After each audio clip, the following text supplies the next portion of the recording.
여러분은 기억하시나요?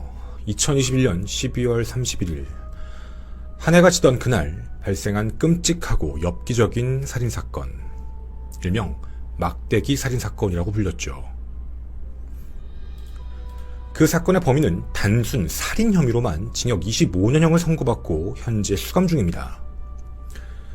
저희 김원TV는 방송 이후에도 유가족과 지속적으로 상황을 전달받고 있었습니다. 그런데 무려 거의 3년입니다. 이 시간이 지나고 나서야 받게 된 충격적인 사실을 알게 됐습니다. 그동안 경찰은 검찰로, 검찰은 재판부로. 무슨 소리냐고요? 유가족은 어떠한 자료도 증거도 받을 수가 없었습니다. 그냥 믿고 기다려야만 했죠.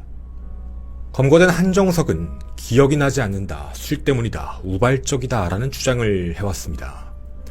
살릴 수 있지 않았을까라는 안타까움, 그리고 올바른 법의 잣대로 처벌받지 않을까라는 일말의 기대감. 하지만 이 모든 것은 무너져 내렸습니다. 저희는 오늘 그날의 실제 영상을 공개하기로 결정했습니다. 늘 그렇듯 유가족분들께 미리 고지도 드리고 말렸습니다.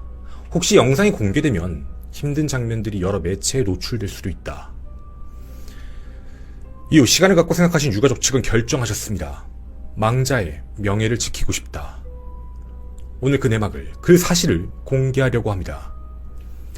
김한 사건 파일, 막대기 살인사건, 공범 경찰과 범인 한정석의 이상 범행 동기편입니다.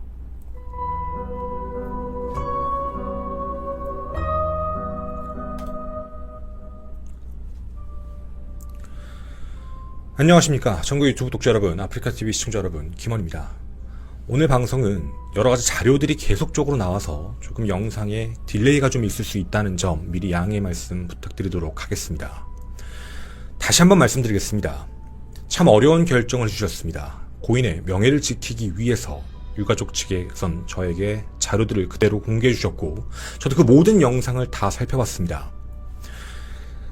한 가지는 절대 내보낼 수가 없었습니다. 사건 그 모습은 너무나도 잔혹하고 너무나도 끔찍했기 때문에 유튜브는 어떤 곳에든 공개할 수 있는 자료는 절대 아니었죠. 모자이크를 하더라도 마찬가지입니다. 제가 방송을 해온 8년간 여러가지 사건들을 접해왔지만 사실 이 경우만큼 어쩌면 비교하기는 어렵지만 끔찍했던 적은 단 한 번도 없었습니다. 오늘 어떤 이야기를 전하고자 하는지 미리 좀 말씀을 드리고 가도록 하겠습니다. 사실 좀 이해가 안 가는 대목들 때문이었는데요.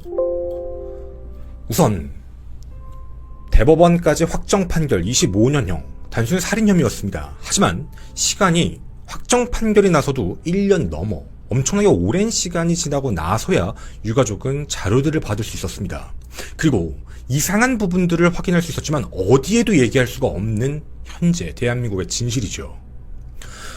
두 번째, 단순히 살인 혐의인데 좀 뭔가 이상했습니다. 판결문에 적혀있는 그 내용, 범죄 사실과 현장에 대한 부분이 미묘하게 엇갈린다라는 느낌이었죠. 그리고 세 번째, 경찰의 초등 대응 문제입니다. 바로 거짓말에 대한 문제였죠. 네 번째는 검찰의 공소장 및 재판부의 결론에 대해서 여러분에게 보여드리면서 좀 이상할 정도로 사실을 축소했다라는 느낌을 전해드리려고 합니다. 마지막 다섯 번째, 범인 한정석은 지금도 편안하게 살고 있다 라는 그 이야기까지. 억측이었을까? 유가족분들이 너무나도 답답하셨기 때문에 좀 무언가 과장돼서 혹은 오해해서 생각하신 게 아닐까? 저는 끝까지 중립적으로 모든 영상들을 다시 살펴봤습니다. 그 긴 영상들을 몇 번씩 반복하고 나서 제가 내린 결론, 여러분에게 미리 말씀드리지 않고 직접 보여드리고자 합니다. 우선 저희는 범행 동기에 대한 의혹을 좀 제기하고자 합니다. 일단 판결문과 공소장에는 공통적으로 어떤 내용들이 들어가 있는지 잠깐 자료를 보고 이야기를 하도록 하겠습니다.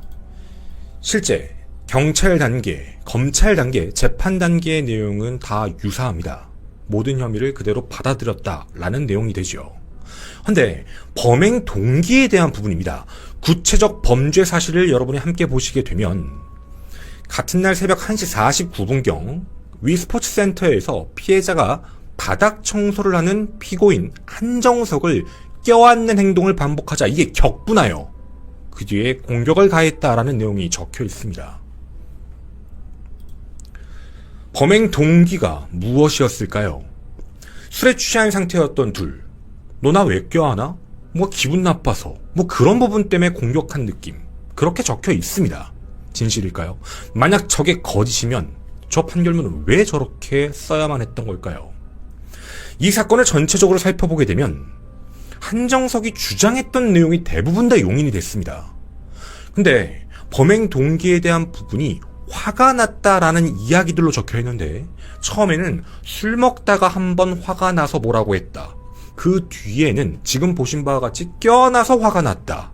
세 번째는 신발을 신고 그 센터 안으로 들어나와서 화가 나서 그랬다. 다 화라고 적혀 있죠. 보통 화가 났다라고 얘기를 하면 그 현장에서 바로 무언가를 얘기하며 무언가 마찰이 생기고 그 뒤에 어떤 행동들이 나오는 게 정상적일 것 같습니다. 지금 이 내용이요. 저도 유가족분들도 각종 방송사도 다 믿었습니다. 경찰이 그렇다니까요. 검찰이 그렇다니까요. 재판부가 그렇다니까요. 일사부재리의 원칙을 알고 계신가요? 이미 죄의 처벌은 끝났습니다. 범행 동기는 격분. 그건 피해자 고인의 탓이다. 과연 그 이야기가 맞을지 저희는 그 영상을 하나씩 여러분과 살펴보고자 합니다. 사건 발생 그날은 약 오후 6시경부터 이 센터 직원들의 회식이 있었습니다. 범인 한정석과 대표였죠. 그리고 피해자, 그리고 다른 직원들까지. 사실 술자리의 장면들은 무언가 이상하다라는 느낌은 전혀 없었습니다. 어떻게 보면 괜찮은 술자리였다라는 느낌이었죠. 그렇게 술자리가 계속 이어지고 나서 이 술자리는 9시 10분경 중단이 됩니다. 끝나고 모두 다 함께 회식을 마치고 정리를 하고 나가는 모습이 보이게 되는데요. 영상 한번 보고 오겠습니다. 여러분이 보고 계신 저 옷, 바로 한정석입니다. 분명 4명이 함께 있었습니다. 근데 한 가지가 조금 이상합니다. 무엇이 이상한지 혹시 여러분은 눈치를 채셨나요? 같은 CCTV, 아이들이 강사님과 함께 선생님과 함께 뛰노는 공간과 사무실 내부까지 전부 불이 켜져 있습니다. 마치 다시 돌아올 것처럼 말이죠. 9시 29분경 들어오는 모습이 보였습니다. 누구냐고요? 한정석과 바로 피해자 고인이십니다.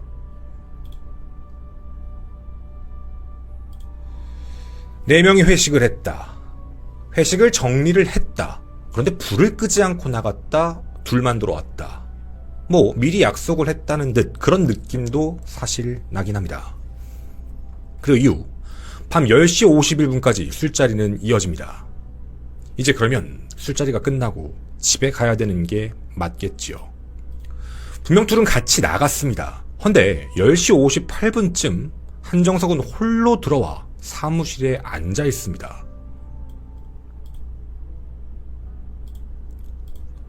불을 끄지도 않았습니다. 아이스크림을 먹으면서 누군가를 기다리는 건지 무슨 생각을 하는 건지는 알 수가 없었죠.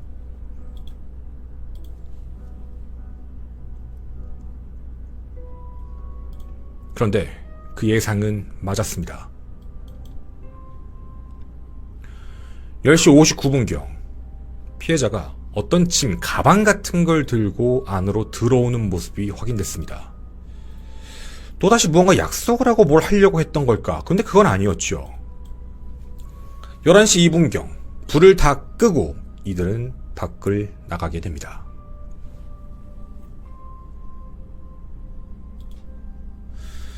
자, 그렇게 끝났으면 아무 문제가 없었을 겁니다. 그런데 약 1시간 15분이 지났습니다. 술을 마시고 다시 나타났죠. 밤 12시 17분경 함께 들어오는 장면을 여러분은 보실 수 있을 겁니다. 다시 한번 자세히 봐주십시오. 분명 술에 취한 모습이었습니다. 1시간 15분 사이에 꽤 많은 양의 술을 먹었다라는 생각이 드는 모습이죠. 그리고 강하게 피해자를 밀칩니다. 피해자는 신발을 어쩔 수 없이 신고 들어가는 상황이었죠.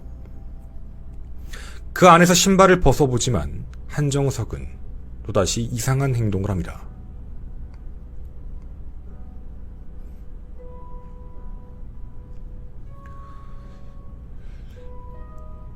분명 술에 취했다라는 사실 정도까지는 알 수 있었고 이들 사이에 무슨 문제가 있나라는 느낌은 전혀 받을 수가 없었죠.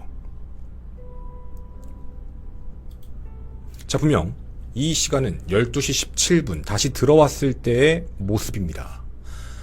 피해자에게 화를 내는 모습이 보인다라고 적혀 있는데요. 사실상 여기서 화를 내는 모습에 대한 거는 확인하기가 조금 어려웠습니다. 그러면 이때 화가 난 건 아니면 언제 무슨 문제가 생긴 걸까? 12시 20분경에도 신발을 신고 다니는 피해자를 보고 나서도요. 한정석은 어떠한 얘기도 하지 않습니다. 화를 낸다요? 아니요. 그냥 발만 둥둥 구르며 누워서 그냥 이야기만 주고받고 있었죠. 이게 분명 12시 20분입니다.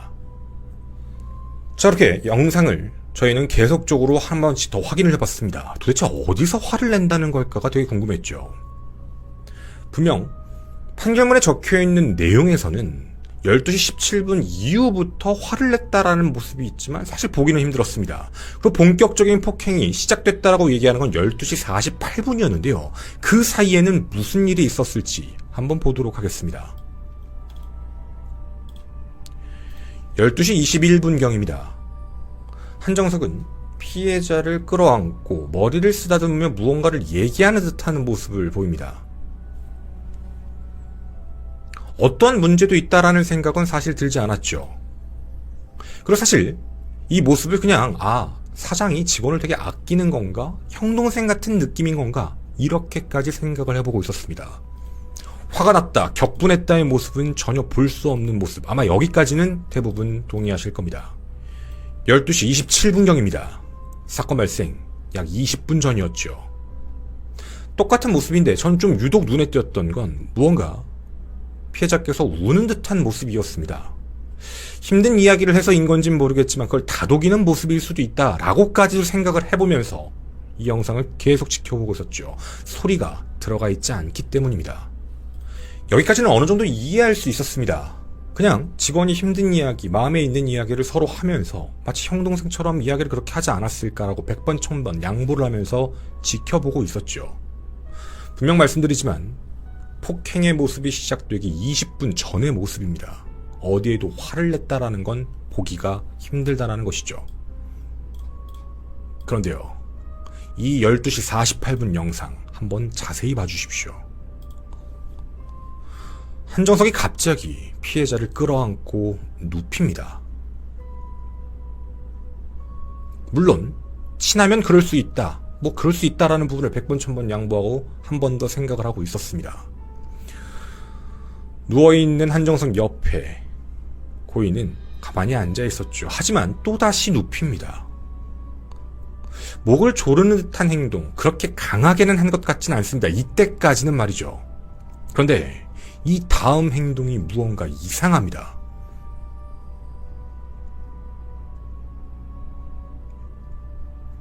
무슨 이야기를 주고받고 났던 한정석.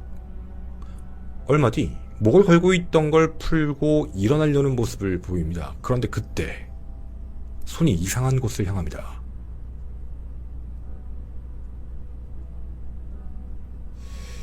왜 그런지 모르겠습니다. 갑자기 끌어안고 그 뒤에 갑자기 일어나면서 이상한 행동을 했다라는 부분, 저는 여기까지도 한 번 더 너무 친해서 그런가 라는 생각으로 정말 이해가 안 가지만 한 번 더 생각을 해보려고 했습니다.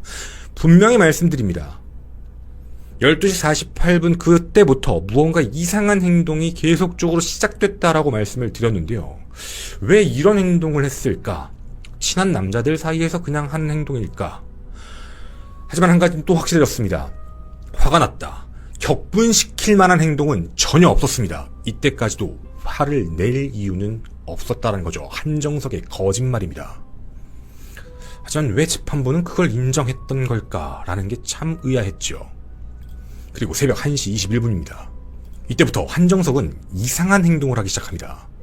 판결문에는 1시 24분경 굉장히 강한 폭력을 시작했다라는 내용들이 적혀 있는데요. 그러 딱 약 2, 3분 전의 모습입니다. 이상할 정도로 피해자 옆에 바짝 붙어 앉아 사실 스킨십이라고 표현하는 게 맞을지는 모르겠지만 무슨 이야기를 주고받고 있었습니다. 아무 문제가 없어 보이거든요. 앞에서 보신 것처럼 화낼 이유는 없습니다. 근데 어느 순간 갑자기 먹고 있던 술 같은 걸 붓기 시작합니다. 고인은 깜짝 놀라 청소를 하기 시작하죠. 근데 한정석은 거기서 멈추지 않았습니다. 치우려는 피해자, 그걸 지켜보고 있는 한정석이 어디론가로 향합니다. 어린이센터 창문 쪽입니다. 그리고 거기 걸려있는 것들을 뜯어내기 시작합니다. 무언가 화가 난 겁니다. 왜요? 이유를 모릅니다. 그 폭력적인 행동은 계속적으로 이어집니다. 바지를 축혀 올리는 모습을 한번 취한 뒤 계속 피해자에게 무슨 말을 하고 있는 듯한 느낌이었는데요. 피해자는 치우고만 있습니다. 분에 안 풀렸는지 또 무언가를 잡아 뜯기 시작하죠. 말 그대로 난리가 나기 시작합니다. 그런 행동을 반복적으로 하던 한정석은 피해자의 옆에 가만히 서서 그 모습을 지켜보고 있습니다. 자, 저희는 분명 판결문에 적혀있는 그 격분 사유에 대해서 찾아보려고 했습니다. 바로 범행 동기에 대한 문제였죠. 근데 아무리 눈을 씻고 찾아봐도 음성이 들어가 있지 않아서 상황만 놓고 봤을 때 이 둘 사이에 어떤 문제가 발생해서 그때부터 서서히 화가 났고 그 행동을 이었다라고 보기에는 좀 뭔가 매치가 안 되는 부분들이 너무 많이 있었습니다. 도리어 저한테는 그냥 자기 혼자 무언가가 화가 나서 이상한 행동을 한다 라는 쪽에 더 가까운 모습이었죠. 근데 그 전에 있었던 행동들은 이상할 정도로 피해자에게 과도한 스킨십을 했고 그리고 계속 목을 조르고 눕히는 행동을 반복했다라는 문제였습니다. 자, 그럼 저희는 아까 분명히 보았습니다. 판결문에 나와 있는 내용을 보면 계속 껴안는 행동, 그 이야기가 나오죠. 그걸 반복하자 한정석이 격분했다라는 그 이야기가 나왔습니다. 그거 보고 오도록 하겠습니다. 1시 41분경입니다. 한정석은 청소기를 들고 있습니다. 피해자가 계속 치우고 있었거든요. 그 사이 시간에요. 근데 청소기를 갑자기 분리하고 그 안에 쓰레기를 던지고 이상한 행동을 시작합니다. 한정석의 폭력적인 행동이었죠. 분명 우리가 볼 수 있는 모습은 피해자는 달라고 하는 모습입니다. 그거 저 주세요 라는 느낌이 분명히 드실 겁니다. 하지만 한정석은 그걸 계속 막고 있었죠. 이렇게 껴안는 모습입니다. 제가 여러분들께 질문을 드리겠습니다. 아까 적혀있던 내용, 껴안는 행동을 하니까 격분했다. 저 껴안는 행동인가요? 물론 결과론적으로 보면 껴안는 행동이라고 얘기해도 됩니다. 그런데 저 행동이 마치 뭔가 이상한 쪽으로 갔던 게 아니라 직원으로서, 동생으로서 현장을 좀 청소해야 되니까 너무 더러워졌으니까 그걸 주세요. 저 주세요. 라는 행동의 제스처입니다. 전 정말 여러 번 쳐다봤습니다. 저게 진짜 다른 문제인 건가? 껴안다요. 결과론적으로는 껴안다지만 그건 정말 한정석의 기준으로만 얘기를 하는 겁니다. 피해자는 껴안는 행동을 했다는 게 아니라 정확히 표현하면 청소기를 달라는 행동을 했던 것뿐이었죠. 자, 그러면 그 다음을 한번 살펴보겠습니다. 청소기를 모두 분리해버린 한정석, 다 집어 던집니다. 발로 차는 모습까지도 보실 수 있을 겁니다. 왜 그런진 이유를 알 수가 없습니다. 뭐가 그렇게 짜증이 나고 화가 난 건지 도무지 그 포인트를 잡을 수가 없는 그런 상황이었죠. 자, 그런데요, 그 다음 이상한 행동을 하기 시작합니다. 그 타겟은 이제 피해자였죠. 이젠 심할 정도로 공격을 가합니다. 피해자가 너무 숨에 차니까 그걸 막으려고 하면 더 힘을 주면서 계속 이런 행동들을 반복합니다. 모두 보여드릴 수 없는 점 조금만 양해를 부탁드립니다. 그로부터 2분 뒤였습니다. 여러분, 한정석의 표정을 자세히 봐주십시오. 웃고 있습니다. 격분했다고요? 화가 났다고요? 아니요. 한정석이 화가 났다라고 볼 수 있는 대목은 전혀 없습니다. 그냥 자기 혼자 그랬고, 그리고 오히려 피해자에게는 웃으면서 주변에 대한 공격을 하다가 갑자기 어느 순간 피해자에게 그런 행동을 하기 시작했던 거였죠. 그로부터 1분 뒤입니다. 이젠 그 정도가 심할 정도입니다. 상대방을 제압하려고 하는 행동이었죠. 피해자는 고통스러워합니다. 결국 피해자는 힘이 다 빠진 상태로 그렇게 누워있었고, 한정석은 어디론가로 또 향하게 됩니다. 그리고 그 이후 또다시 공격을 하기 시작을 하게 되죠.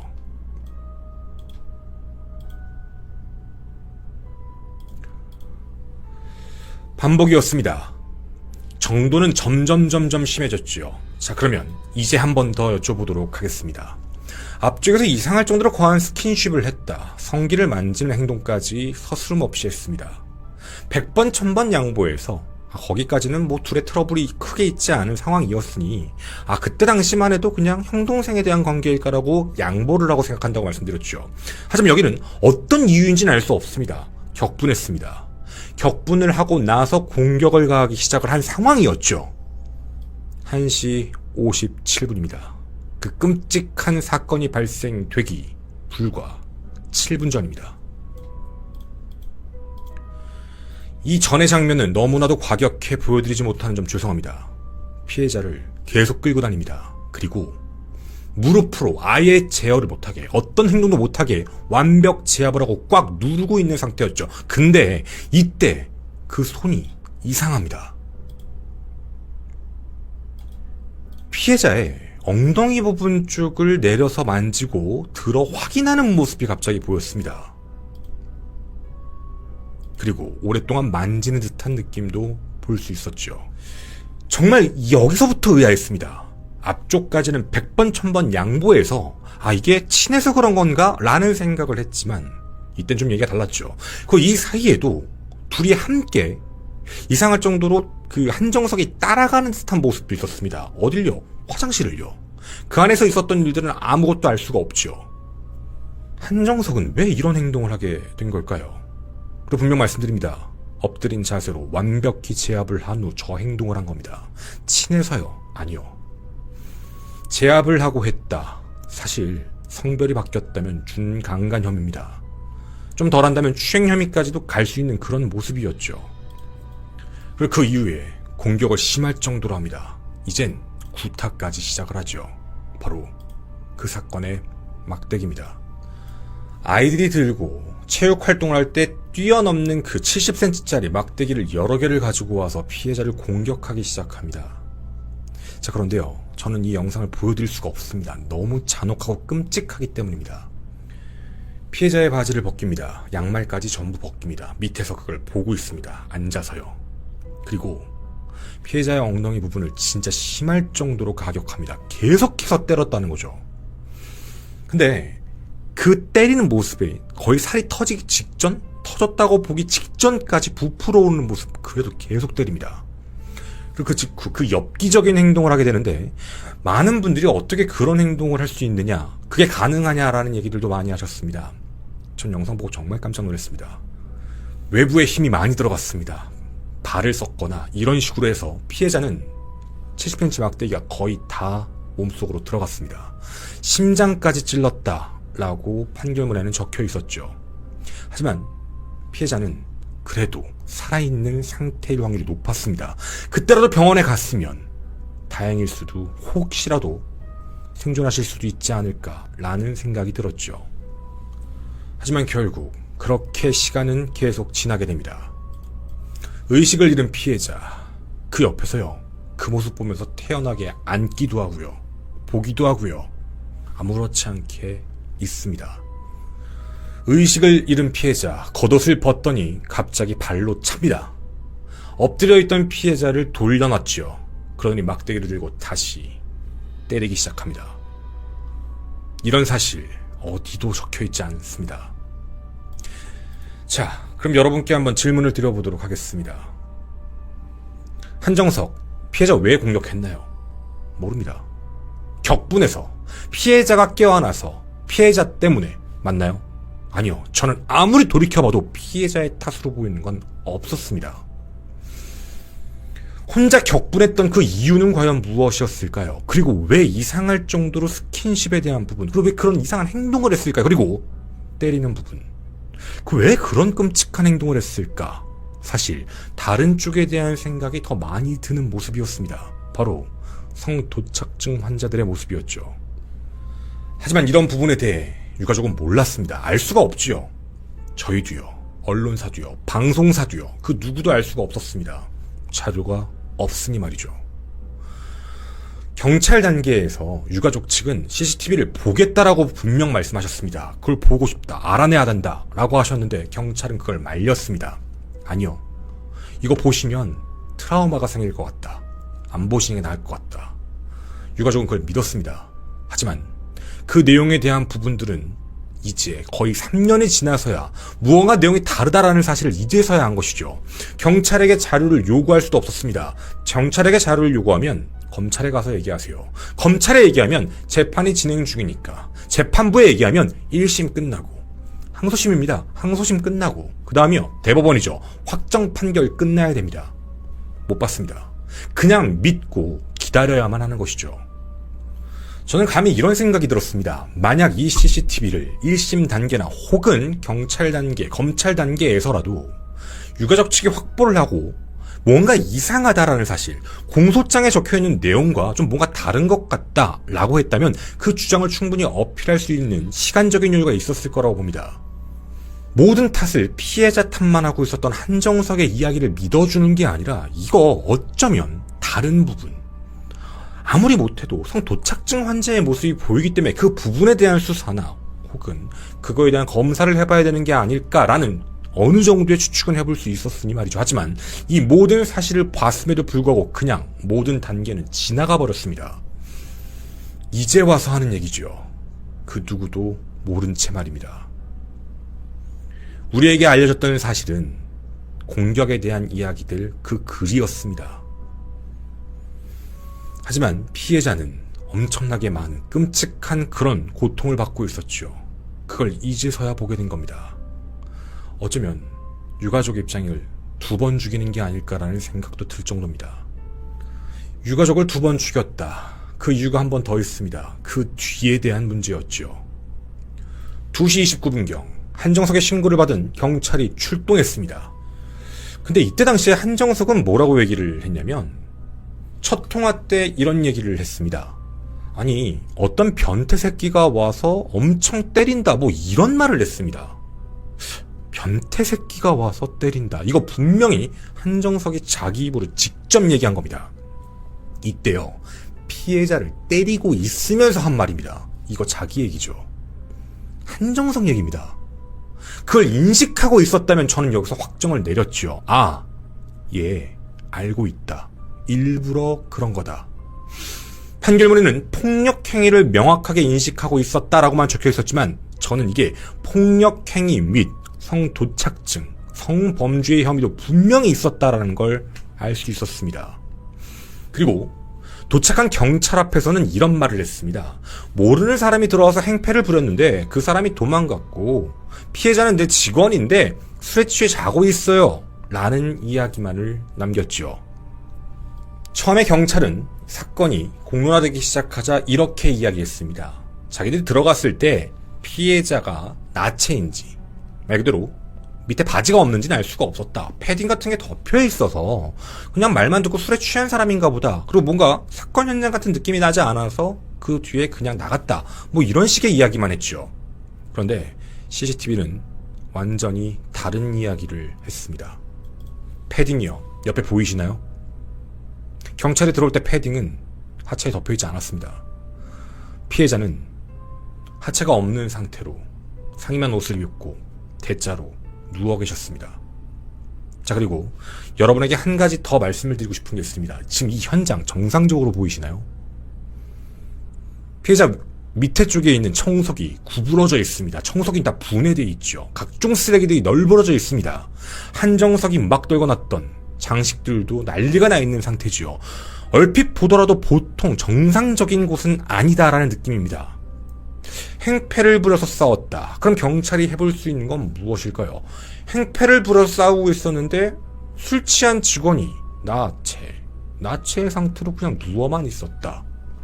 이 말을 듣고 그냥 지나가는 게 과연 맞을까요? CCTV를 확인해 볼 수 있는 시간도 있었습니다. 그리고 이때 당시였으면 피해자는 살 수도 있었습니다. 하지만 경찰은 말만 듣고 그냥 지나가 버렸죠. 하나 더 있습니다. 우리는 분명 아까 사진을 하나 보았습니다. 기억하시나요, 여러분? 의식을 잃은 피해자 발로 차서 앞으로 돌려놓고 또다시 때렸습니다. 이거 상처 남아 있습니다. 경찰 그거 봤을 겁니다. 아니면 대충 봤거나 얼핏 봤거나, 그게 아니면 말이 안 되는 것이죠. 그래 경찰은 사건을 은폐하고 축소하려고 했습니다. 알기가 어려웠다. 그리고 사건을 그냥 넘겨 송치시켰죠. 모든 사람들이 이 끔찍한 가해 행위에 대해 집중하고 있을 때 경찰은 그렇게 유유히 빠져나가려고 했습니다. 어쩌면 그때 살릴 수도 있었는데 말이죠. 그런 골든타임은 또다시 지나갔습니다. 이것이 바로 유가족을 2번 죽이는 그 행동이었죠. 저는 사실 이 영상들을 받았을 때 정말 깜짝 놀랐습니다. 과거에 이 사건을 진행할 때 제가 알고 있었던 내용들보다 너무나도 많은 것들이 축소되어 있고 정리되어 있다는 느낌이었죠. 너무나도 가해자인 한정석의 입장에서만 내용들이 적혀있다. 그 진술대로만 적혀있다라는 느낌이었습니다. 제 억측일까요? 제가 피해자를 위해서 일부러 이렇게 얘기를 하는 걸까요? 여러분에게 공정한 이야기를 기다리고 싶어 이 말씀을 드린 겁니다. 분명 한정석은 알고 있었습니다. 스스로 경찰에 신고를 할 때 변태 새끼가 와서 때렸다라는 말을 분명 했습니다. 그 당시에 피해자의 엉덩이를 때리고 있으면서 한 말이었죠. 그걸 자기가 알고 있었다라는 뜻입니다. 이상할 정도로 피해자에게 스킨십을 하고 아무런 문제가 없었을 당시에도 성기를 만지는 행동, 계속해서 제압을 하려고 하고 통제하려고 하는 행동에서 완벽히 제압 후 이상할 정도로 엉덩이를 만지고 보고 계속 주물렀던 그 모습까지, 이 모든 게 이어지면 사실 그의 범행 목적은 다른 쪽이 하나 있지 않았을까라는 의혹이 드는 대목이죠. 하지만 재판은 끝났습니다. 아니, 살인으로 이미 재판 끝났고 형량 25년 나왔는데 뭐 이런 얘기하는 게 뭐가 달라지겠어? 라고 얘기하시는 분들도 계실 수 있죠. 판결문은 매우 중요합니다. 선례가 되고 판례가 되고, 그리고 만약 가해자가 언젠가 가석방 심사를 받게 된다면 그때 당시 기록을 살펴보게 됩니다. 그 끔찍한 행동들이 제대로 적혀있지 않게 되면, 만약 이 범행의 진짜 목적이 성도착증과 연관이 있었다, 그리고 이런 행동을 했다라는 것과 지금 적혀있는 판결문처럼 마치 피해자와 가해자가 술에 취해 피해자가 어떤 행동을 한 것 때문에 그 행동 때문에 화가 나서 이런 행동을 했다라는 느낌은 전혀 다른 문제입니다. 그리고 만약 그게 입증됐다면 25년으로 과연 끝났을까요? 저는 이런 부분들이 도무지 이해가 가지 않는다라는 이야기를 드리는 겁니다.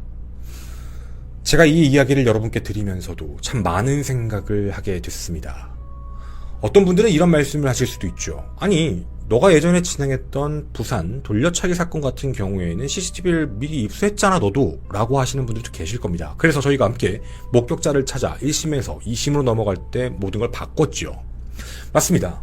그때 당시에는요, 변호사분과 함께 해서 민사소송을 청구하면서 자료를 가지고 오게 됐던 거였죠.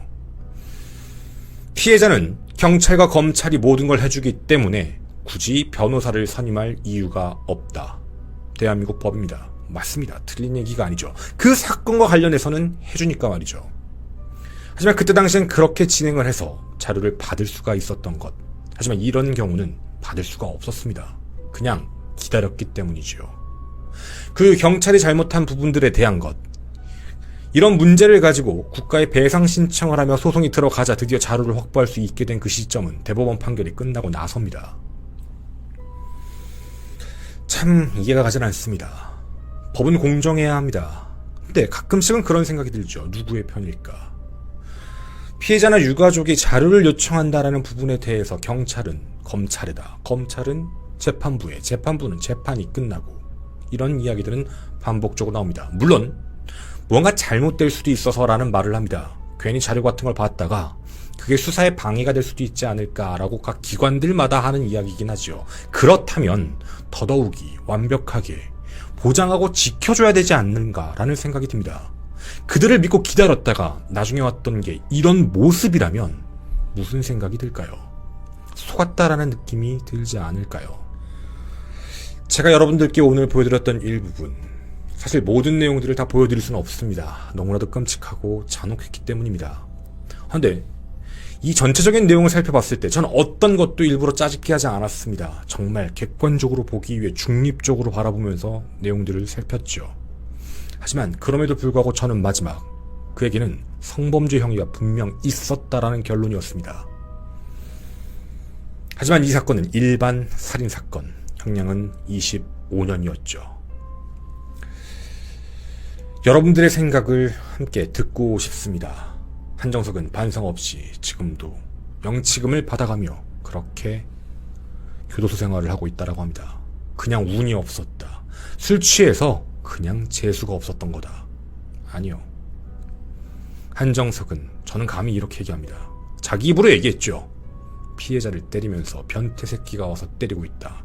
그게 너라는 사람이라는 것. 본인이 한 얘기니까 본인의 말 다시 한번 생각해봤으면 좋겠습니다. 여러분 어떻게 들으셨나요? 저도 참 안타깝습니다. 그리고 죄송하기도 합니다. 거의 3년의 시간이 지나서야 그때의 사건의 영상을 보고 무언가 잘못됐구나를 느낀 이 상황 말이죠. 여러분의 많은 의견 댓글로 기다리도록 하겠습니다. 저는 뒷이야기에서 한 가지 이야기를 더 전해드리도록 하겠습니다. 저는 김원이었습니다. 감사합니다. 뒷이야기입니다. 사실 예전에 이런 사건이 하나 있었습니다. 기억나실지는 모르겠지만 그리고 다시 어떻게 안 될까요? 라고 얘기하시는 분들도 계실 건데요. 일사부재의 원칙이라는 게 있습니다. 물론 성범죄 혐의만 가지고 다시 할 수 있을지 모르겠지만 범행 목적이 성범죄였다. 살인이 결합된 거랑 따로 하는 거랑도 문제가 있고요. 이게 또 시간이 너무 지났어요. 그래서 이게 안 될 것 같아요. 시간이 너무 지났으니까. 네, 어쨌든 그런 문제인 거고요. 또 하나는 이런 사건들이 또 있었어요. 제 영상을 예전 거 한번 보시면 좋을 것 같은데 그 당진자매 살인 사건이에요. 당진자매 살인 사건인데 저희가 그 사건을 많이 했죠. 왜냐면 그 자매 아버님, 유가족이시죠. 아버님과도 계속 연락을 했고 근데 아버님이 아직도 기억이 나요. 아버님이 저희에게 꼭 한번 만나서 얘기를 하고 싶다. 그래서 만나는 날짜를 잡았어요. 저희는 사실 그 아버님이 뭐라고 그때 처음 말씀하셨냐면 경찰이랑 검찰이 이상하게 했다. 내용 안 맞는다. 자꾸 이렇게 말씀하셔서 저 설마 했어요. 그래도 어찌되었든 아버님이시다 보니까 그 생각을 들어봐야 되겠다라고 해서 제가 그분도 모셨었어요. 그날이 언제였냐면 이은혜 조연수 그 전 제보자 있죠. 그날 같은 날에 모셨어요. 전 제보자 그 전 여자친구 그분 먼저 촬영하고 그 뒤에 아버님을 촬영을 했어요. 그래서 제가 그때 2개를 했던 건데 아버님 말씀 쭉 들었어요. 이제 인터뷰하면서 안 맞아요. 진짜 공소사실하고 그러니까 경찰 검찰이 얘기했던 거랑 달라요. 뭐냐면 결론은 똑같아요. 자매가 살해를 당했는데 하나는 살인, 하나는 이제 강도살인 이런 혐의예요. 결론은 똑같아요. 결론은 바뀐 게 아니에요. 맞아요. 무기징역이에요. 맞는데 중간 과정이 안 맞아요. 그때 당시에 범인이 집을 어떻게 들어갔냐라는 거기에 밖에 있는 쇠창살을 그렇게 막 뜯어가지고 이렇게 밀어서 그 안으로 침입했다라고 얘기를 했거든요. 근데 아버님이 그게 아니래요. 거기 현장에 보면 그런 증거가 없대요. 현장 사진을 보여주시는 거예요. 근데 그 말이 진짜 맞았어요. 그래서 제가 그때 그 영상도 있습니다. 저희 라이브에서도 시청자분 중에 보신 분들 계세요. 제가 현장에 갔어요. 그 여러분하고 실제 라이브 때도 제가 보면서 했어요. 같이 봐달라고. 뜯은 흔적이 없어요. 아예 없어요. 걔는 침입 경로가 그게 아니에요. 침입 경로가 그걸 뜯어서 안으로 들어와서 기다린 게 아니었었어요. 그럼 찾아내야죠. 그게 뭐가 달라지냐고요? 계획일 수도 있잖아요. 더 치밀하게. 어떤 걸 더 준비하고 있는지 모르잖아요. 그냥 결론이 그냥 똑같으니까 그냥 그걸 끝내버린 거예요. 판결문이 잘못 써진 사건이에요. 근데 그런 경우들도 있었단 말이죠. 제가 이 사건도 딱 봤을 때 처음에 유가족 분께서 저한테 이런 거를 보내오셨어요. 그러니까 너무 힘들어 하시는 거예요. 너무 많이 힘들어 하시더라고요. 그러니까 최종 진단입니다. 이제 공황장애가 있으신데 이제 어떻게 설명해야 될지 모르겠다고 그러시더라고요. 그 영상을 보니까 너무 말도 안 되니까. 그래서 저한테 얘기를 하실 때도 제가 그래서 그랬어요. 그냥 정리하지 마시고 편하게 그냥 보내주세요. 그래서 막 이렇게 보내주셨고, 제가 그래서 그 영상을 한번 보겠다라고 말씀을 드렸어요. 그리고 제가 그때 말씀을 드렸는데도 저를 더 걱정하시더라고요. 보실 때 좀 심호흡하시고 보시라고. 그래서 이제 저도 이제 그걸 보고 내용도 다 전 정말 반복적으로 봤어요. 일부러 이게 제 생각이 잘못된 건가 싶어가지고. 판결문하고 너무 내용이 다르니까 이게 어떻게 저렇게 쓸 수 있지? 너무 한정석 중심으로 쓴 것 같은데? 뭐 이런 생각이 자꾸 들어서요. 제가 정말 그게 제일 답답했어요. 그래서 여러분들께도 그걸 한번 제 생각에 대한 부분들을 하나씩 어떻게 바뀌었는지, 앞부분에서 한번 너무 친해서 그럴 수 있는 게 아닐까? 근데 이건 무슨 행동이지? 그 뒤에는 또 무슨 행동이지? 그리고 걔는 왜 처음에 신고 전화해서 경찰에다가 그런 말을 했지? 이런 게 딱 종합되니까 결론적으로 저는 이게 친해서라는 느낌이 아니었었어요. 다르다라는 느낌이었죠. 그래서 여러분들께 전해드린 겁니다. 저는 감히 얘기를 할게요. 이거 판결문 잘못 써줬다는 게 제 의견입니다. 제 생각이고요. 그리고 한정석은 지은 죄만큼 처벌을 못 받았어요. 제가 이걸 하면 뭐 한정석이든 한정석의 가족이든 누가 저를 고소할 수도 있죠. 하세요. 한번 해보세요. 네. 분명히 본인이 한 얘기대로 전한 거예요. 저 꼼꼼히만 영상 봤으면 이런 생각을 할 수밖에 없다고요. 근데 왜 그걸 그냥 지나가냐고요. 그는 철학자들의 신이다. 고대 그리스의 철학자 소크라테스의 제자이자 최초의 대학교라고 불리는 아카데미아의 창설자, 그리고 그의 제자는 아리스토텔레스. 아리스토텔레스는 많이 들어보셨을 겁니다. 그와 함께 고전기 헬라스 철학을 대표하는 학자지요. 형이상학, 정치학, 윤리학, 미학, 인식론 등 서양 철학의 온갖 영역, 모든 광범위한 영향력을 끼친 바로 그 사람. 사람들은 이렇게 말합니다. 그가 존재하기 이전과 이후의 철학은 완전히 바뀌었다. 바로 플라톤입니다. 플라톤은 아테네 출신이며 본 이름은 아리스토클레스였습니다. 애초에 디오니시우스에게 글을 배웠지만 신체적인 능력도 매우 뛰어나 어깨 같은 게 넓다라는 의미의 플라톤이라는 이름을 그때 얻게 되었지요. 20살이 될 무렵 헤라클레이토스 학파의 일원이었지만 비극의 작품을 갖고 경연에 나서려다가 한 남성과 마주치게 됩니다. 바로 소크라테스였죠. 소크라테스의 말을 들었던 플라톤은 그 자리에서 자신이 지은 시를 불태워버리고 소크라테스의 제자가 되어버립니다. 정치적 야망을 품고 있던 플라톤. 집안 자체가 뛰어나서 정치와 관련된 내용들을 서스름 없이 접하곤 있었지만 플라톤이 깨달은 그 내면은 매우 더러웠습니다. 자신의 친척이 정치의 피해자, 살해를 당하고 그 이후 스승이었던 소크라테스 또한 어이없는 이유로 재판을 받게 됐고 투표에 의해 사형을 당하게 되자 아예 정치에 손을 뗐지요. 스승인 소크라테스가 사망하고 나자 그 이후 이곳저곳을 떠돌며 철학에 전념하기 시작합니다. 그러다 아테네에 다시 돌아와 아카데미아에 지내며 철학 공부에 조금 더 매진하기 시작했죠.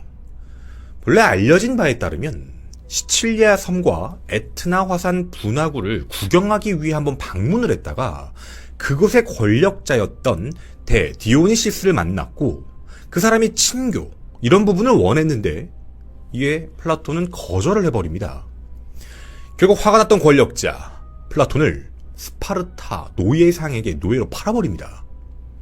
그런데 문제가 있었죠. 당시 노예상이 플라톤을 아이기나 섬에다가 팔았는데요.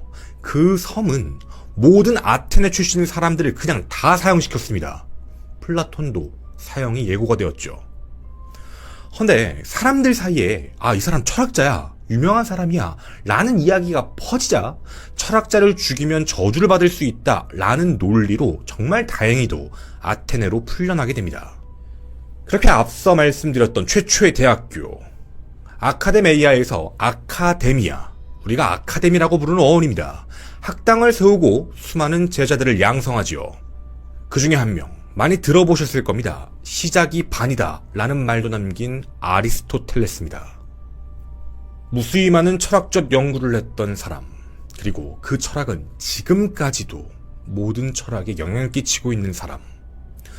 플라톤은 기원전 348년 또는 347년경 결혼식 피로 연중 81세 나이에 생을 마쳤고 대부분의 시간을 보내며 철학을 공부했던 자신이 설립한 아카데미아에 묻혔다라는 그 기록이 끝이었습니다.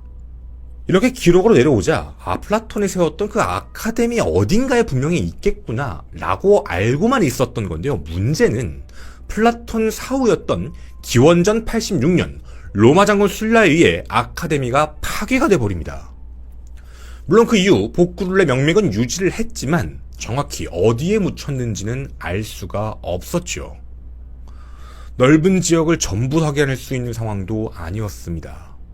그렇게 정확한 위치를 알지 못한 채 숨겨진 고대 최고의 철학자의 무덤. 그런데요, 2300년이 지난 지금 현재 그 위치를 찾았다고 합니다. 과연 진실일까요? 이를 미스터리 극장 2300년의 미스터리, 최고의 철학자 플라톤의 무덤 편입니다. 안녕하십니까. 전국 유튜브 독자 여러분, 아프리카TV 시청자 여러분, 김원입니다. 지금으로부터 2300년 전, 정말 고대, 예전의 이야기지요. 사실 그때 당시의 이야기나 생각, 철학 같은 게 전해져 내려오려면 어떤 방식을 썼어야 했을까요? 지금처럼 영상으로 기록하거나 이런 부분들은 어렵습니다. 컴퓨터로 뭔가 작성을 할 수 있는 시대도 아니었죠. 당연하게도 글을 써야만 했습니다. 근데 이게 단순한 편지가 아닙니다. 매우 길고 복잡하고 큰 내용들이었겠죠.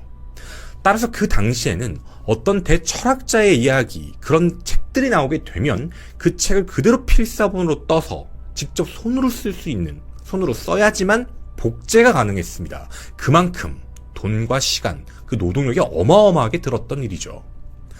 따라서 지금처럼 인쇄기로 찍어낼 수 있는 시스템이 아니다 보니 그런 내용들은 매우 귀중한, 소중한 자료들이었고 그것들은 하나씩 조금씩 전해져 내려오며 우리에게 알려진 내용들도 많이 있습니다. 하지만 문제는 아주 극소수의 양만 복제가 됐고 2300년의 시간이 흐르면서 점점 사라지게 되었죠. 그래서 이런 이야기들도 있습니다. 당시 정말 유명한 고대 철학자들이 썼던 작품들 중에 우리가 알 수 있는 작품은 5%도 안 될 거다. 거의 다 사라져버렸다라는 얘기죠.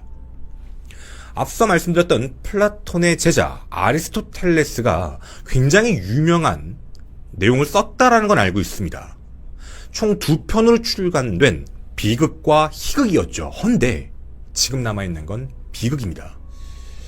물론 그게 뭐 어떻다고라고 생각하실 수도 있겠지만 2300년 전 그리고 지금까지 이어지는 그 철학의 사상들, 그 모든 내용들을 당시에 연구를 했고 그 기록들이 지금까지 전해져 내려오는 부분에서 사라졌다는 건 어쩌면 인류 전체의 손해일 수도 있다는 것이죠. 여러 가지 이유들이 있었습니다. 사라지는 것. 당연히 돈과 노동력, 시간에 대한 부분이 있었기 때문에 이런 고대 그리스 철학자의 책을 보관하고 복제할 수 있었던 사람들은 대부분 대단한 사람, 지배자들, 특권층들에 한해서만 가능했죠. 자, 그렇게 전해져 내려오다 일부는 지금까지 있었지만 갑자기 어느 날 통째로 사라져버린 대사건이 발생하게 됩니다. 플라톤 사후 서기 79년 8월 24일 이탈리아 나폴리 근교에 있는 베수비오 화산이 폭발해버립니다. 사실 베수비오 화산 폭발에 대해서는 아시는 분들도 많이 계실 것 같습니다. 그 유명한 폼페이 최후의 날이 이때 벌어졌죠. 그런데 당시에 폼페이, 그 고대 도시 폼페이만 엄청난 일이 벌어진 게 아니었습니다. 그 주변이 다 난리가 났죠. 당시 화산 폭발로 엄청난 화산재가 쏟아져 나왔고 폼페이와 그리고 헤르쿨라네움이라는 지역 일대를 완전히 뒤덮어버립니다. 사람, 동물, 건물 어떤 것도 할 것 없이 화쇄류에 전부 파묻혀버렸죠. 당시 베수비오 화산이 만들어낸 폭발의 위력을 가장 많이 비교하는 그 화력이 제2차 대전의 일본 히로시마 원폭과 비슷하다라고 표현을 합니다. 화산이 만들어낸 열기는 약 400에서 500도 사이였죠. 아니, 베수비오 화산 폭발하고 무슨 상관이 있어? 라는 생각이 드실 수도 있는데요. 폼페이와 함께 사라져버린 지역, 헤라쿨라네움이 문제입니다. 당시 헤라쿨라네움은 고대 로마의 재력가들 별장이 빼곡하게 가득 찬 지역이었습니다. 그중 하나, 전설로만 내려져 오던 종이의 별장이라는 곳이 있었죠. 그 종이의 별장에는 1800권이 넘는 종이책들이 모두 모여있는 하나의 도서관이었습니다. 바로 고대에 있었던 학자들의 모든 기록들을 그 재력가들이 모아 하나의 별장 도서관을 만들어낸 서고였던 것이었죠. 많은 내용들이 현대까지 전해져 내려오지 못한 여러 가지 이유들이 있겠지만 어쩌면 가장 큰 원인 중 하나는 당시의 화산 폭발이다라는 표현도 있었습니다. 그런데요, 약 1700년 정도가 지나 엄청난 일이 발생합니다. 때는 1750년이었죠. 사라져버린 그곳, 헤라쿨라네움이 확인된 겁니다. 전설로만 남겨져 있었고 그 위치에 대해서 확인을 하지 못하고 지속됐던 시간은 무려 1700년 가까운 시간. 그런데 그건 땅속에 그대로 묻혀 있었습니다. 종이의 별장, 당연히 그 위치까지도 판단했죠. 그리고 종이의 별장으로 추측이 되는 그 장소를 조심스럽게 발굴하기 시작했습니다. 그리고 그 안에서 1840여 개에 달하는 파피루스 두루마리감 무더기로 발견됩니다. 전설이 아니었습니다.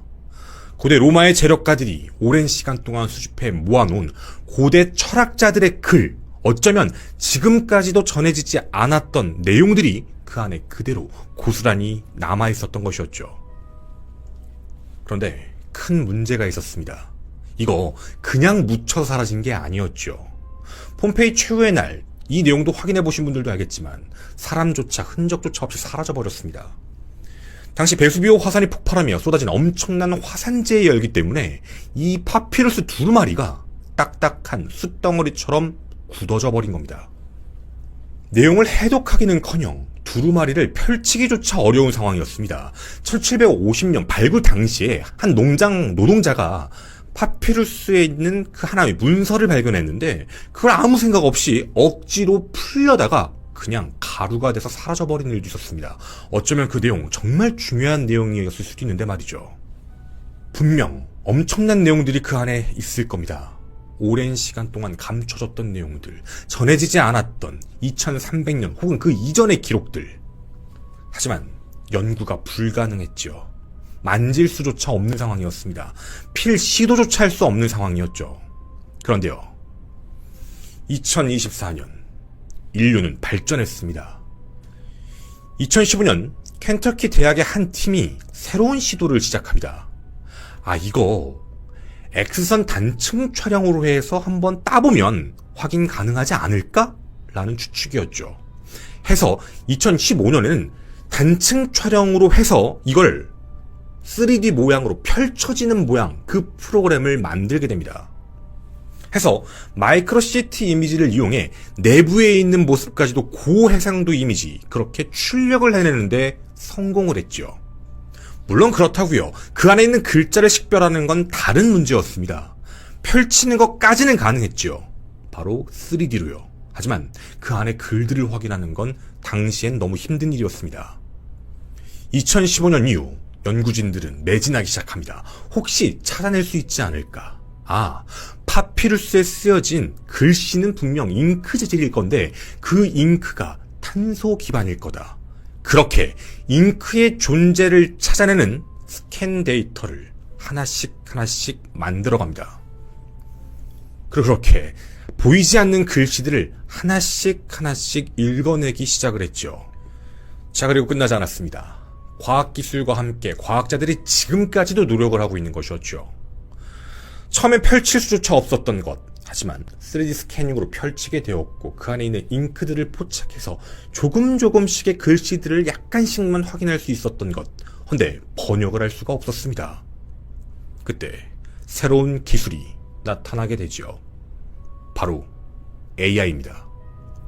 AI에게 한 가지 학습을 시키게 되는데요. 잉크가 보여지는 파피루스 영역의 그 미세한 질감의 차이를 학습하고 글씨를 해독해내는 능력을 훈련시켜버린 겁니다. 그리고 자동으로 돌렸습니다. 그때 엄청난 사실을 알게 됩니다. 잿더미가 돼 있던, 어쩌면 숫덩이가 돼 있던 파피루스 중 하나. 근데 이 책이요. 당시 헤라클레움에 살았던 철학자이자 시인 필로데무스가 썼던 책이라는 사실을 하나 확인하게 됩니다. 이름은요, 아카데미아의 역사라는 문헌이었습니다. 아카데미아 기억하시나요? 플라톤이 만든 곳입니다. 당연히 플라톤의 이야기가 들어갈 수밖에 없다. 바로 흥분할 수밖에 없었죠. 기원전 110년에서 30년까지 살았던 필로데무스, 그의 기록을 한 번씩 살펴보게 됐습니다. 그런데요, 그곳에 아주 특이한 내용이 하나가 있었습니다.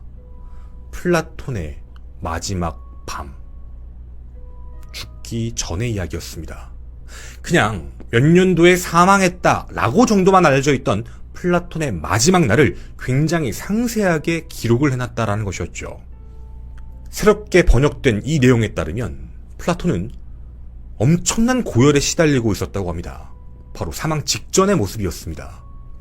그래서 이게 걱정됐던 주변 사람들이 플라톤이 평상시에 음악을 매우 좋아했다라는 사실에 착안해 트라키아 노예 소녀를 불러서 연주를 하는 걸 들려줬는데요. 이때 플라톤은 이런 말을 했다고 합니다. 고열과 죽음의 문턱 앞에서도요, 지금 저 연주라는 음악가의 리듬감이 부족하다 라는 말로 비판을 했다고 합니다. 그리고 그는 사망했습니다. 어쩌면 플라톤이 했던 그 말, 그게 정말 마지막 최후의 말이라면 우리에게 지금까지 알려진 내용에서는 가장 최후의 유언일 가능성도 배제할 순 없죠. 그리고 여기엔 한 가지 기록이 더 있습니다. 플라톤 사후에 대한 이야기죠. 플라톤은 무세이온 또는 뮤즈라고 불리는 신성한 성체부 근처 아테네 아카데미에 그를 위해 예약된 정원에 그를 묻었다 라는 내용입니다. 바로 플라톤 학파를 위한 개인 공간에다 묻었다 라는 내용이었죠. 위치가 특정이 돼버렸습니다. 아카데미아 전체 어딘가에 묻혔을 것이다 라고 알고 있었지만 이젠 한 가지가 확실해졌죠. 아카데미아를 만들고 자신의 학문을 연구했던 개인 공간, 그곳에 묻혀졌다. 이 말이 진실이라면 그곳을 발굴했을 때 어쩌면 플라톤의 흔적을 발견할지도 모른다라는 기대감입니다. 2300년간 이어졌던 미스터리. 그런데요, 이 무덤 말고도요, 다른 내용들까지도 함께 확인이 되었습니다. 일단 첫 번째, 지금까지의 학설로는요, 플라톤이 소크라테스 밑에서 철학을 공부하고 소크라테스가 사망한 이후 노예 생활을 하다가 다시 풀려나고 기원전 387년경쯤 아까 말씀드렸던 그 노예 사건입니다. 알려진 건 387년이라고 알려져 있었죠. 지금까지요. 근데 새로운 AI 분석에 따르면 이게 아니다 라는 최초의 내용입니다. 두 가지의 설이 하나 있는데요. 첫 번째, 스파르타가 아이기나를 정복한 기원전 404년, 그때가 아니면 소크라테스가 죽은 직후였던 기원전 399년에 노예로 팔린 것으로 보인다는 겁니다. 애초에 알려진 것보다 훨씬 더 전에 이미 노예로 팔렸다라는 사실이 새롭게 알려지게 되었죠. 자, 그런데요, 아직 끝나지 않았습니다. 여러분이 보셨던 것처럼 까만 숫덩입니다. 그 안에 어떤 내용이 있을지 아무도 모르죠. 앞에서 말씀드렸던 사라진 책자들, 그 내용이 나타날 수도 있습니다. 혹은 사라졌다고 알려지는 전설의 책자, 아리스토텔레스의 소책자라는 것도 발견이 가능하다라는 기대감이 있죠. 플라톤 무덤의 미스테리, 그 이외에도 그동안 있었던 수많은 연구된 기록들, 그 흔적들은 그곳에 남아있을 것이다 라는 추측입니다. 현재까지 남아있는 파피루스는 약 500여 권, 지금까지도 계속 연구를 진행하고 있습니다. 바로 AI 분석 기술로 말이죠. 종이의 별장, 그 책들이 모두 판독될 가능성은 이제 열렸습니다. 빠르면 2026년이라고 얘기를 했죠. 아마 2024년 지금부터 2026년까지 우리들에게 많은 내용들의 기사가 나올 수도 있습니다. 무엇이 발견됐다. 어떤 내용이 나타났다. 전설로만 알렸던 소책자가 발견됐다. 전설의 미스터리는 사실이었습니다. 저는 뒷이야기에서 나머지 이야기를 함께 전하도록 하겠습니다. 저는 이루 미스터리 극장의 김원이었습니다. 감사합니다. 뒷이야기 잠깐 가도록 하겠습니다. 글자 AI 학습시키는 거 있잖아요.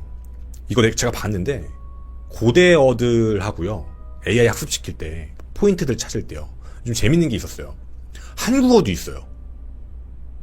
그러니까 물론 이제 학자들이니까 자신의 나라 언어 말고 다른 걸로 러닝을 시킨 것 같아요. 일부러 이게 진짜 되는지 안 되는지 확인하기 위한 계속 딥 러닝을 시킨 것 같은데 거기에 한국어가 포함되어 있어요. 그래서 한국어까지도 다 한 건데 이거 밝혀지고 나니까 이제 그런 생각이 문득 이런 이야기가 또 나오는데 그런 생각이 나오더라고요. AI가 요즘에 엄청나게 발전을 많이 했잖아요. 뭐 당연히 알고 계실 테지만 요즘에 보면은 어플리케이션도 AI 기능 가지고도 할 수 있는 게 너무 많으니까 그 얘기가 있어요. AI를 각 시대에 맞는 문헌들, 그러니까 우리나라죠. 우리나라 역사책에 있는 것들을 다 학습을 시키는 거예요.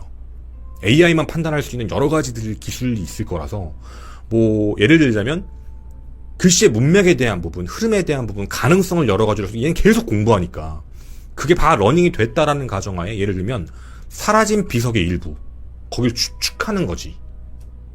그러니까 어떤 비가 이렇게 딱 있는데 뭐 어떤 건지 아실 거예요. 어떤 비석이 이렇게 있는데 일부가 깨져서 글자를 몰라요.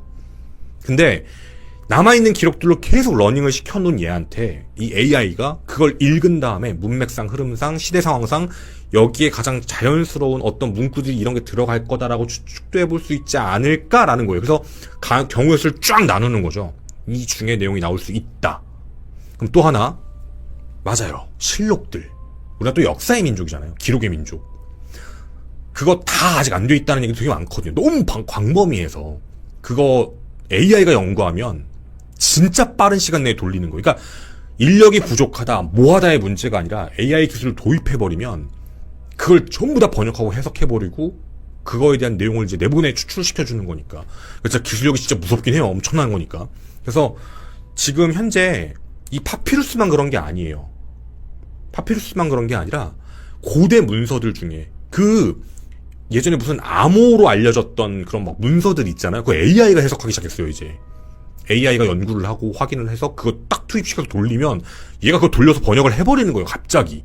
그러니까 이 AI 기술이라는 게 나쁘게 쓰면 정말 나쁘지만 좋게 쓰면은 그 말이 정답이에요, 진짜.